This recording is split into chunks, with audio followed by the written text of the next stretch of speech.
Аз съм 81-и набор. След няколко дни правя 44 години. В първи клас, 88 година, ходех с 10 стотинки си купувах 3 принцески и един липов чай. Това няма го забравя никога. Липов чай не искам и да виждам вече. В момента на моята колежка детето, сега ще бъде трети клас, ходи с 10 лева.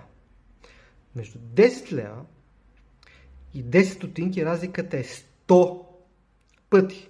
Да, имаше деноминация на лева. Промениха нулите.